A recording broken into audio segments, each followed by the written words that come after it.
Hi, I'm Heather Warlick, reporting for NewsOK.com and the Oklahoman, and today I'm talking with Katie Fitzgerald. Hi, Katie. Thanks for being here. Thank you. Katie is the director of the After School Network, and she is going to talk to us about a subject that's near and dear to my heart, finding after-school care for your young teenagers. Now, Katie, I've got a 13-year-old daughter, and finding something to do with her after school just seems almost impossible.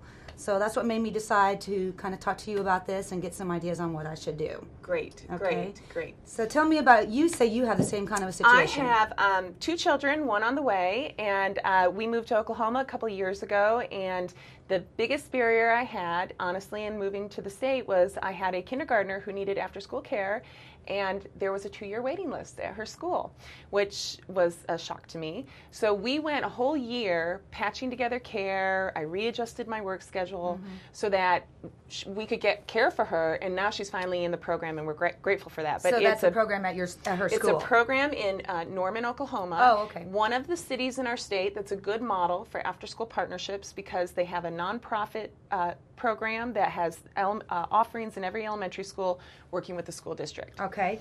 So the after-school programs at your school is a perfect option, but if your school doesn't have an after-school program, then maybe you should try the YMCA. Absolutely. Many schools throughout Oklahoma, unfortunately, don't provide after-school care. Many want to provide it, but haven't quite figured out how to do that because there is, at this point, no real funding for after-school programs through our state as compared to a lot of other states in the country.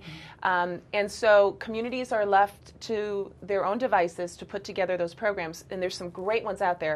But unfortunately, in many communities, there's not. So the Ys are good options. The Ys often will provide programs, particularly for children your daughter's age and older. Right. Boys and Girls Clubs are great options. The faith community is a great supporter of after school, and you can find programs there. But again, it's really hit or miss for a lot of communities and a lot of parents. And our network is around so we can help those communities come up with strategies for their children. And what's your website? Our website is okafterschool.org. Okay. And we invite everyone to come and learn more about the issue of after school. Okay. And Katie, you mentioned the Boys and Girls Club, and I just want to talk a little bit about that because I think the Boys and Girls Club is an awesome option. There are 4 of them in Oklahoma City area. 3 of them are in the actual metro. One of them is in Del City. They cost $10 a year to become a member, and kids can come there after school every day. They can come on days when it's a holiday. They can spend the whole day there. That's right. And the thing about after-school programs at the Boys and Girls Club is that you can start one in your own community. That's right. It just takes, some money. That's right. Mobilizing some volunteers and finding a facility. That's right. That's right. I mean, the great thing about our state and our communities is we have people who are willing to serve. Volunteer, coaches, athletics, programs, youth development, you name it. We got people in Oklahoma who want to do good things for kids.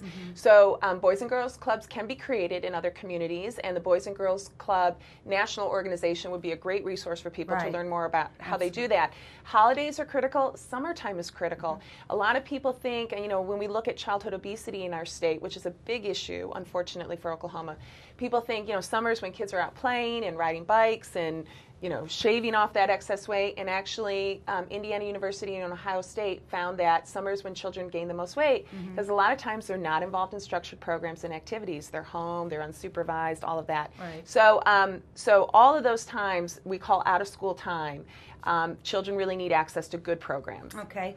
And let's just talk real quick about some of the statistics. There was a recent study finding that 25% of Oklahoma kids go home after school to nobody, no after-school supervision, no parents are home. That's right. This is a real danger for our children, particularly our middle school and high school children.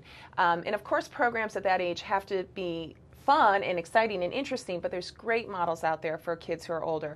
But it includes our kindergartners through 13 as well. And the issue is when kids are out of school and unsupervised, and especially lack access, many low-income families and other families who can't afford expensive programs, they lack access to those kinds of programs.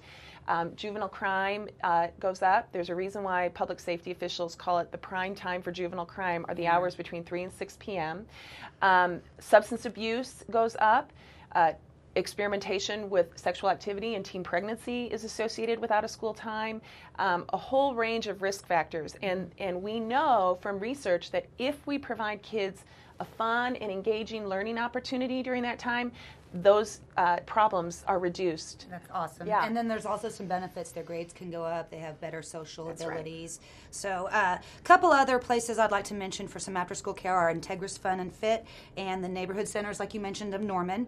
And also, I'd also like to mention that Governor Henry and Superintendent Sandy Garrett are about to go into a leadership summit in March and April, and they're going to be discussing the extended learning time, aka after-school programs, and what should everybody do to help make that happen? Well, we believe it will be early April. We don't have a confirmed date yet, but we know that the governor's office is working with the state superintendent of instruction to finalize that date. Everyone who's interested will be invited to that summit to talk about how we can, both at the community level and at the state level, create more opportunities for our children to learn. Okay. And dropout prevention will be a major focus of that summit. It's of great interest to the governor.